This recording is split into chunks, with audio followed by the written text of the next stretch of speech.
7 August गुरुवारचा दिवस बीड जिल्ह्यातील विशेषतः माजलगाव मतदारसंघातील राजकीय समीकरण बदलण्याच्या दृष्टिकोनातून हा दिवस महत्वाचा ठरला. मागील 35 वर्षांपासून अगोदर दिवंगत गोपीनाथ मुंडे आणि नंतर मंत्री पंकजा मुंडेंसोबत सावलीसारखे असणारे राजाभाऊ मुंडे आणि बाबरी मुंडे या पिता पुत्रांनी राष्ट्रवादी काँग्रेस अजित पवार गटात जाहीर प्रवेश केलाय. बीड जिल्ह्याचे पालकमंत्री राज्याचे उपमुख्यमंत्री अजित पवार यांच्या प्रमुख उपस्थितीत त्यांनी माजलगावचे आमदार प्रकाश सोळंके यांच्या नेतृत्वात हा पक्ष प्रवेश सोहळा पार पडलेला आहे. विशेष म्हणजे यात राष्ट्रवादीचे दिग्गज नेते धनंजय मुंडे यांना कुठेही स्थान नव्हतं. ना कार्यकर्ता मेळाव्याचं आमंत्रण, ना कुठल्याच बॅनरवरती फोटो. अजित पवारांच्या समोर या सर्व गोष्टी घडत होत्या. त्यामुळे हा पक्ष प्रवेश अनेक अर्थांनी महत्वपूर्ण मानला जातो. त्याविषयी आपण माहिती घेणारच आहोत. पण पक्ष प्रवेशानंतर अजित पवार आणि मुंडे पिता पुत्रांच्या भाषणाची चांगलीच चर्चा झाली. बाबरी मुंडेंनी नाव न घेता पंकजा मुंडेंवर टीका केली, तर वडील राजाभाऊ मुंडे यांनी थेट दिवंगत गोपीनाथ मुंडे यांच्यावरच तोफ डागली, ज्यामुळे मुंडे घराण्याला मानणाऱ्या लोकांमध्ये मोठी नाराजी पाहायला मिळते. आजचा हा व्हिडिओ त्याच पार्श्वभूमीवर. नमस्कार, मी आहे अनिकेत. तुम्ही पाहताय महाराष्ट्र भूमी. 2024 ची विधानसभा निवडणूक माजलगाव मतदारसंघात पंचरंगी लढत झाली. वडवणी नगरपंचायतीचे माजी नगराध्यक्ष राहिलेल्या बाबरी मुंडे हे अपक्ष निवडणूक रिंगणात होते. पंकजा मुंडेंनी त्यांना मदत करावी अशी त्यांची अपेक्षा होती, पण पंकजांनी युतीचा धर्म पाळत प्रकाश सोळंकेंसाठी सभा घेतल्या. राष्ट्रवादीचे प्रकाश सोळंके 5,899 मतांनी विजयी झाले. बाबरी मुंडे यांनाही जवळपास 18,000 मतं मिळाली. पंकजा मुंडेंनी निवडणुकीत कसलीही मदत न केल्यानं बाबरी मुंडे प्रचंड नाराज झाले. आता बीड भाजपमधील अंतर्गत गटबाजी, पक्ष नेतृत्वानं केलेलं दुर्लक्ष आणि वडवणी शहराचा विकास डोळ्यासमोर ठेवून मुंडे पिता पुत्रांनी राष्ट्रवादीत प्रवेश केल्याचं सांगण्यात येत आहे. कट्टर राजकीय वैर बाजूला सारून आमदार सोळंकेंचं नेतृत्व त्यांनी मान्य केलंय. मंत्री पंकजा मुंडेंसाठी हा मोठा धक्का मानला जातो, कारण बीड जिल्ह्यातील भाजपचा एक नेता त्यांची साथ सोडत चाललाय. दुसरीकडे धनंजय मुंडेंमुळे पक्ष अडचणीत आल्यानं त्यांना रिप्लेस करण्यासाठी बाबरी मुंडेंना अजित पवार बळ देत असल्याची चर्चा आहे. कारण कालच्या भाषणात त्यांनी सांगितलं की सर्वांना समान वागणूक आहे, आका फाका काही चालणार नाही, विकृत मानसिकतेला थारा नाही, चुकीला माफी नाही. काळ बदलत असतो तसं नवीन कार्यकर्त्यांना संधी देणं आवश्यक असतं. अजितदादांच्या या वक्तव्यामुळे धनंजय मुंडेंना दिलेला हा इशाराच असल्याची चर्चा रंगली आहे. आता मुंडे बहीण भावांना सोड जिल्ह्यातील वंजारी समाज हा बाबरी मुंडेंना किती साथ देतो हे पाहणं महत्वाचं ठरेल. पण प्रकाश सोळंके यांचा वचपा काढण्यासाठी धनंजय मुंडेंनीच बाबरी मुंडेंच्या माध्यमातून मोठा डाव खेळल्याची दुसरी चर्चा आहे.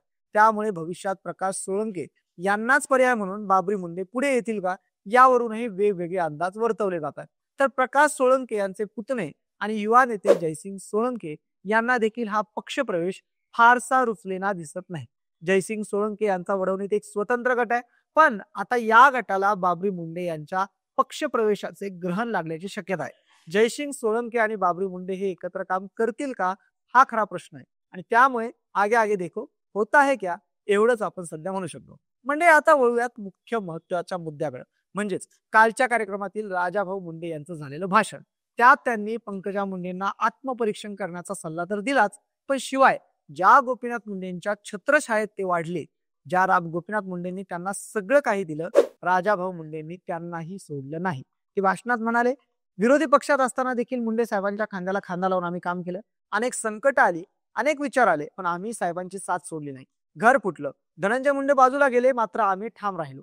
मुंडे साहेबांमुळे मला राजकारणात 10 पावले मागं राहायची वेळ आली, मात्र तरी शेवटच्या क्षणापर्यंत मुंडे साहेबांसोबत राहिलो. अर्थात त्यांच्या म्हणण्याचा अर्थ असा आहे की भविष्यात ते आमदार झाले असते, मंत्री झाले असते, पण गोपीनाथ मुंडेंशी एकनिष्ठ राहिल्यामुळे त्यांना काहीच मिळालं नाही. पण त्याच गोपीनाथ मुंडेंनी राजाभाऊ मुंडेंना 2009-10 मध्ये बीड जिल्हा बँकेचं अध्यक्ष केलं होतं. 2007 मध्ये अडचणीत आलेल्या जिल्हा बँकेच्या अध्यक्षपदी तत्कालीन आमदार नभमरसिंह पंडित यांची निवड झाली. पुढच्या 2 वर्षातच त्यांनी बँकेच्या ठेवी 1,016 कोटी रुपयांपर्यंत वाढवल्या. बँक प्रचंड फायद्यात आणली. बँकेचा राज्यभर गौरव झाला. पण पुढे बँक जेव्हा राजाभाऊ मुंडे यांच्या ताब्यात आली, तेव्हा अवघ्या वर्षभरातच बँक अडचणीत आली. तब्बल 1,200 कोटी रुपयांचं बेकायदा कर्ज वाटप करण्यात आल्याचं बोललं गेलं. अस्तित्वात नसलेल्या संस्थांना आणि लोकांना कर्ज वाटप झाल्याचं समोर आलं. संचालक मंडळाच्या सभा झाल्याचं दाखवून संचालकांना अंधारात ठेवून ही कर्ज प्रकरणं मंजूर करण्यात आली. घाटनांदूरच्या शेतकरी सहकारी तेलबिया प्रक्रिया संस्थेला 2009 मध्ये 2,75,00,000 बेकायदा कर्ज दिल्याच्या प्रकरणात राजाभाऊ मुंडेंसह 16 जणांना 5 वर्षांचा तुरुंगवास आणि प्रत्येकी 60,000 रुपयाचा दंड अशी शिक्षा झाली. 2017 मध्ये अंबाजोगाई जिल्हा व सत्र न्यायालयानं हा निकाल दिला होता. काही काळ जेलमध्ये राहून आल्यानंतर राजाभाऊ मुंडे हे पुन्हा सध्या जामिनावर बाहेर आहेत. गोपीनाथ मुंडेंनी भरभरून दिलं, पण ते राजाभाऊ मुंडेंना सांभाळता आलं नाही. त्यांनी भ्रष्टाचार केला अशा प्रतिक्रिया आता मुंडे समर्थक व्यक्त करतात. तसेच या संदर्भात बीड जिल्ह्यातील अनेकांकडून अजित पवारांना देखील जाब विचारला जातो. बीडचे पालकमंत्री झाल्यानंतर अजितदादा जेव्हा पहिल्यांदा बीडमध्ये आले, त्यांनी त्यावेळी जे भाषण केलं त्या भाषणाची आठवण आज अजितदादांना करून दिली जाते. गुंड, चोर, लुटारू अशा प्रवृत्तीच्या लोकांना पक्षामध्ये प्रवेश दिला जाणार नाही. प्रवेश करण्यापूर्वी समोरच्या व्यक्तीची पार्श्वभूमी पाहिली जाईल असं स्पष्ट मत अजितदादांनी त्यावेळी व्यक्त केलं होतं. त्यामुळे आता अजितदादा मुंडे पिता पुत्रांची पार्श्वभूमी विसरले का की स्वतःच भाषण विसरले असा सवाल उपस्थित केला जातोय. बीड जिल्हा बँकेतील घोटाळ्याची व्याप्ती मोठी असल्यानं अनेक बेकायदा कर्ज वाटप प्रकरणामधून स्वतःला वाचवण्यासाठी राजाभाऊ मुंडे यांनी राष्ट्रवादीत प्रवेश केल्याची सुद्धा चर्चा आहे. विशेष म्हणजे धनंजय मुंडेंना वगळून आमदार प्रकाशदादा सोळंके आणि अजितदादा पवार हे दोघेच आपले नेते असल्याचं त्यांनी ठासून सांगितलंय. त्यामुळे स्थानिक स्वराज्य संस्थांच्या निवडणुकांच्या पार्श्वभूमीवर बीड जिल्ह्यातील राष्ट्रवादी काँग्रेसमधील अंतर्गत गटबाजी मोठ्या प्रमाणात उफाळून येण्याची शक्यता आहे. एकूणच काय तर मुंडे गट आणि विरुद्ध सोळंके गट जो संघर्ष आहे तो अधिक तापणार आहे. आता या सर्व घडामोडींबद्दलच्या तुमच्या प्रतिक्रिया आम्हाला कमेंटच्या माध्यमातून नक्की कळवा आणि महाराष्ट्र भूमीच्या YouTube चॅनलला सबस्क्राईब केलं नसेल तर सबस्क्राईब नक्की करा. धन्यवाद.